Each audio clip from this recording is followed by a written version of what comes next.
Tal vez hayas oído hablar de esta mujer. Mató a alguien, pero con un rostro nuevo tras otro. Escapó durante 15 años. No era de las que se esconden en cuevas comiendo raíces, sino que cambiaba su cara con cirugías, cambiaba su nombre, su identidad, y aún podía enamorarse, casarse, abrir un negocio. Donde quiera que iba parecía una persona normal. Nadie podía reconocer quién era. Era como una sombra, mezclándose entre la multitud. Nadie sabía qué rostro usaba, cuántas vidas llevaba en sus manos. De ser una mujer común, se convirtió en una leyenda urbana, alguien que desaparece sin dejar rastro. Pero ¿sabes qué? El destino no olvida, solo espera su momento. Ella pensó que podría esconderse para siempre, pero al final, en el lugar más inesperado, cometió un error fatal. Hola a todos, bienvenidos a este nuevo caso. Si te gustan las historias reales y escalofriantes, no olvides suscribirte. Cada semana te traemos verdades que no creerás. Si te gusta, déjanos un comentario. Tu opinión podría inspirar nuestro próximo episodio. Hoy vamos a hablar de una fugitiva implacable. No era una loca con un cuchillo, tampoco una genio del crimen. Su arma era la cirugía plástica. Cambio tras cambio de identidad, logró evadir a la policía durante 15 años. Su nombre era Kazuko Fukuda. Suena como una mujer cualquiera, pero su vida nunca tuvo nada de ordinaria. En 1948, una noche fría en la isla de Shikoku, Japón, Kazuko Fukuda nació. En teoría, debía ser una chica normal, estudiar, enamorarse, formar una familia, y vivir una vida tranquila hasta el final, pero el destino no la dejó en paz. A los 4 años, su padre las abandonó a ella y a su madre, se casó con otra mujer, y cortó todo contacto. Su madre sola la llevó a la ciudad de Kanazawa para sobrevivir. De día cuidaba a su hija, de noche trabajaba como dama de compañía en un bar. Ella era pequeña, pero recordaba las luces de neón en la noche, reflejando el cansancio en el rostro de su madre, y también en su corazón. En ese momento, se plantó una semilla de desconfianza. El mundo le parecía un lugar donde no podía depender de nadie. Más tarde, su madre ahorró con esfuerzo y abrió un pequeño bar. La vida parecía mejorar, pero el corazón de Kazuko ya estaba roto. Anhelaba amor, pero temía ser abandonada. En la secundaria, se enamoró. Por primera vez sintió que alguien la necesitaba, que la trataba con ternura, como si cayera en un sueño de primavera. Pero entonces, el chico murió en una pelea estudiantil. La noticia la destrozó. Dejó la escuela, volvió al bar a ayudar, intentando mantenerse ocupada para no sentir. Pero eso era solo temporal. Era solo una adolescente, con el corazón hecho pedazos. Poco después, se enamoró de nuevo, pero eligió mal. Era un delincuente, sin trabajo fijo, viviendo al día. Ambos estaban en la ruina, apenas tenían para comer, sin dinero que hacer, solo malas ideas. Comenzaron a robar de noche, escalaban muros, entraban a casas. Al principio cosas pequeñas, pero se volvieron más audaces, hasta que un día, entraron a la casa de un jefe de impuestos. Apenas comenzaron, la esposa del dueño regresó. Entraron en pánico, la ataron, y saquearon todo. Pensaron que nadie los vio, pero una empleada escondida llamó a la policía. La puerta se abrió de golpe, y los atraparon en el acto. Kazuko fue condenada a 6 años de prisión. Esos 6 años en la cárcel fueron el verdadero punto de inflexión. No fue redención, sino transformación. Ya llevaba heridas, y la prisión le enseñó a ser más dura, más fría. La traición de su infancia, la muerte de su primer amor, y la humillación en la cárcel, la convirtieron en otra persona. Se juró a sí misma, nunca más dejaría que la controlaran, nunca más permitiría que la pisotearan. Creía que dominaba su vida, pero no sabía que el camino que tomaba se oscurecía cada vez más, y pronto llegaría al final. Al salir de prisión, Kazuko no tenía opciones. Volvió al lugar que conocía y la humillaba, el bar, trabajando como dama de compañía. Tenía 24 años. Entonces conoció a Ikesue, un hombre que siempre sonreía con dulzura. Cada noche iba al bar, se sentaba en un rincón hablando con ella. Con el tiempo, el corazón de Kazuko comenzó a derretirse. Se enamoraron, se casaron. Ella ocultó su pasado, omitió que había estado en prisión. Tuvieron 4 hijos, 3 varones y una niña. A simple vista una familia feliz, pero la sombra del destino nunca se alejó del todo. En los 80, la economía japonesa comenzó a caer. empresas quebraban, despidos everywhere. El trabajo de Ikesue también se complicó. El salario que antes alcanzaba se volvió insuficiente. Con 4 hijos en la escuela, la presión era insoportable, como una montaña aplastándola. Kazuko no tuvo opción, tuvo que sostener a la familia. Se quitó el delantal, volvió a ponerse el vestido de dama de compañía, se maquilló para cubrir las arrugas, intentando borrar el paso del tiempo. Tras el maquillaje, ya no era la chica de 20 y tantos, sino una madre luchando por su hogar. Cada noche en el bar, tenía que sonreír a la fuerza, servir tragos a hombres presumidos, sonreír, escuchar sus fanfarroneos y chistes subidos de tono. Sus ojos aprendieron a ser vacíos, pero su corazón se enfriaba más y más. En ese entorno, conoció a Atsuko Yasuoka, una mujer que hacía latir corazones con una mirada, unos años menor que Kazuko, pero con un encanto arrollador. Hablaba y todos reían. Maquillaje perfecto, figura que seducía, gran bebedora y experta en halagos. Era la estrella del bar. Clientes fieles, billetes de sobra, cada noche la rodeaban. Mientras Kazuko, madre de 4 hijos con el cansancio a flor de piel, la piel ya no tan firme, por más que intentara verse joven, no podía competir con Atsuko. Juntas eran el día y la noche. En teoría, debían ser rivales, pero contra todo pronóstico, se hicieron amigas. Después del trabajo comían ramen, en días libres cantaban karaoke. Atsuko la invitaba a tomar algo. Hablaban de los hijos, las tareas, el marido inútil. Cuando Kazuko se quebraba, llorando que no podía más, Atsuko le daba una palmada en el hombro. Tranquila amiga, lo superaremos juntas.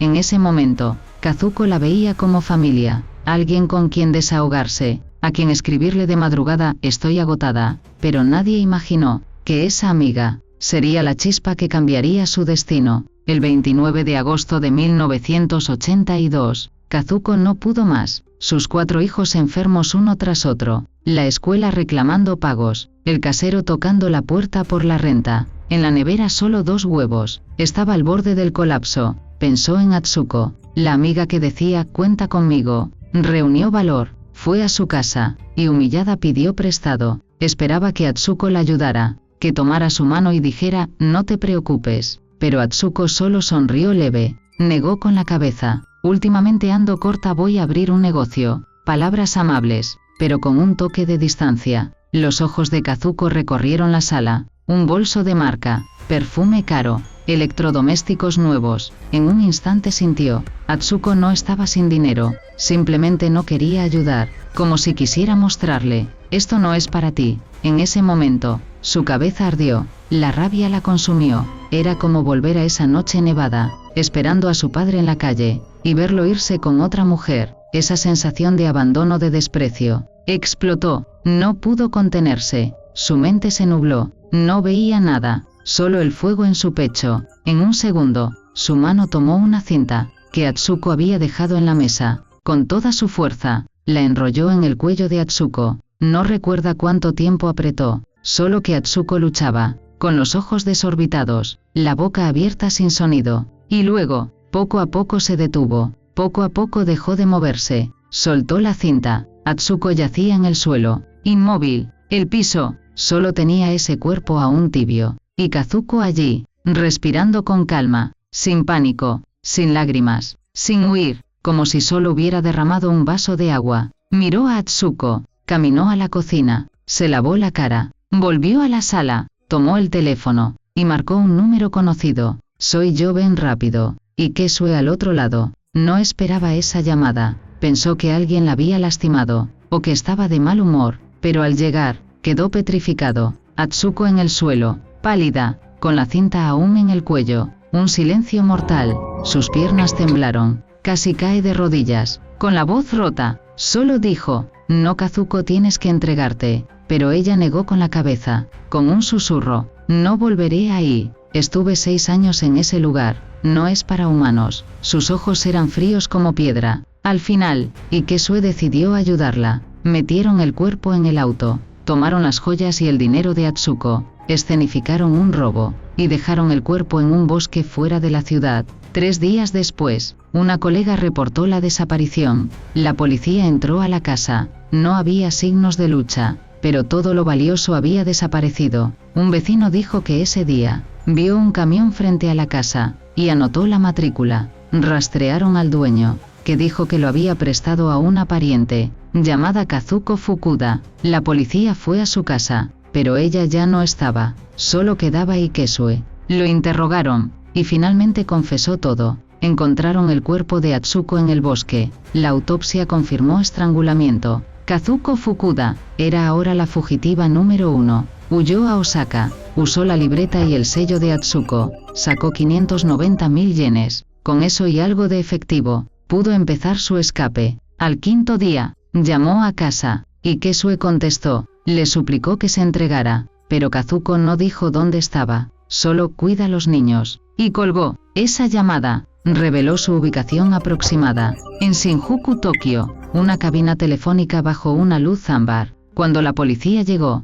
ella ya no estaba. Entonces, Kazuko comenzó a transformarse. Entró a una clínica de cirugía plástica, se hizo párpados nuevos, nariz más alta, ajustó los labios, cada operación en una clínica distinta, con el rostro vendado, nadie recordaba su cara, se mudó a Nagoya, se hizo una cirugía mayor. Al recuperarse, su rostro era otro, nadie sospecharía que era la fugitiva Kazuko Fukuda. Cambió su nombre, se convirtió en Hanayo Onodera, volvió a ser dama de compañía. Pronto, conoció al dueño de una dulcería, Hiro Murayama, comenzaron a vivir juntos. Kazuko dejó el glamour y ayudó en la tienda. El negocio estaba en una zona turística de Kanazawa, con mucha gente. Nadie preguntaba por su pasado. Era astuta y dura cuando necesitaba. La dulcería creció, abrieron más sucursales. La familia de Murayama la quería, la veían como una mujer capaz y cariñosa. En 1986, 4 años de fuga,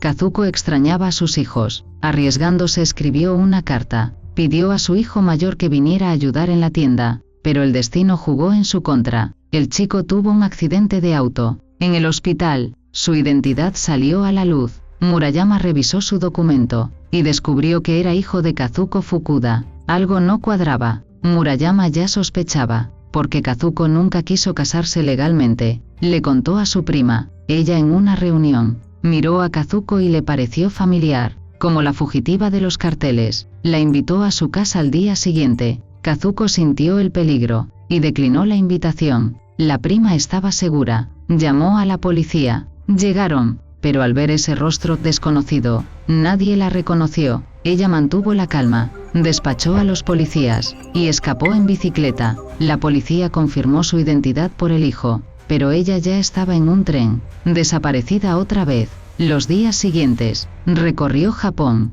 fue mesera, limpió pisos, usó más de 20 identidades falsas. En los peores momentos, dormía en bancas de parques, pero nunca se rindió. Cuando juntaba dinero, iba por otra cirugía. Cada nuevo rostro era una nueva ciudad. Nunca se quedaba más de 3 meses. Los carteles de la policía mostraban sus muchos rostros, pero ninguno era el actual. 15 años de juego del gato y el ratón. Estaba a punto de ganar, porque en Japón, el homicidio prescribe en 15 años. Solo faltaban 21 días, y sería libre. En 1997, a 21 días de la prescripción, la policía había esperado 15 años. Esta vez no confiaron en la suerte. Lanzaron una cacería nacional, carteles en todas partes. La recompensa pasó de 1 millón de yenes a 4 millones. Las clínicas de cirugía también actuaron. Ofrecieron 3 millones extra, 7 millones en total. Todos estaban alerta.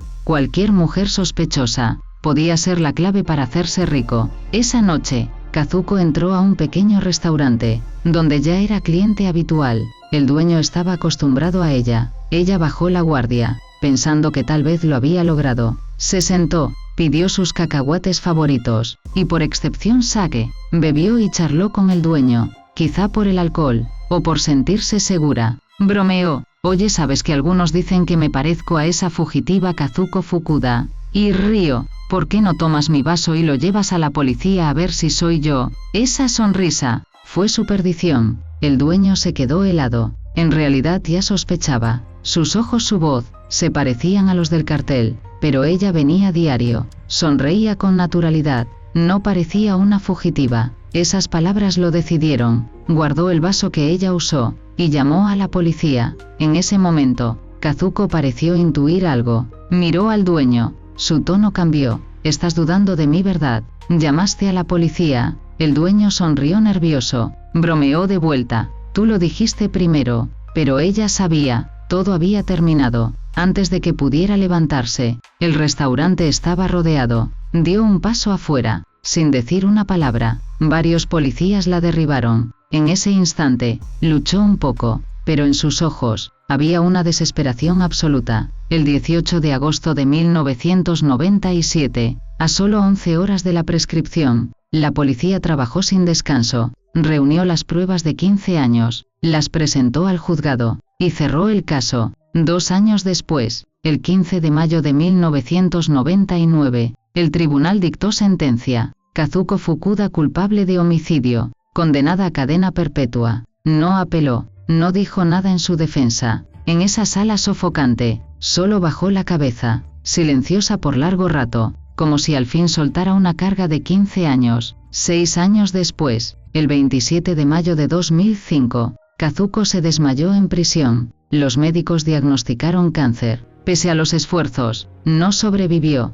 11 días después, murió en silencio, a los 57 años, mirando su vida, de una joven que se equivocó, a una asesina fugitiva, cambiando rostros y nombres, viviendo en las sombras. Los años más libres fueron los de su fuga. Era inteligente, rápida, con talento para los negocios. Si no hubiera tomado esa decisión, si no hubiera actuado ese día, tal vez sería dueña de una cadena de dulcerías, una madre, una mujer común, pero no eligió ese camino, tomó uno de huida sin fin, y el destino ya había tendido su trampa, esperándola al final. No hay y sí, ella escogió un camino sin retorno. La justicia puede tener grietas, pero nunca falla. La historia de Kazuko Fukuda se convirtió en series y películas, un mito del crimen en Japón, y una advertencia brutal. Si te gustan estas historias reales, no olvides dejar un like. ¿Quieres más casos misteriosos, fugitivos o giros inesperados? Suscríbete al canal. ¿Qué opinas de Kazuko Fukuda? ¿Es despreciable o digna de lástima? Cuéntanos en los comentarios. Nos vemos en el próximo episodio.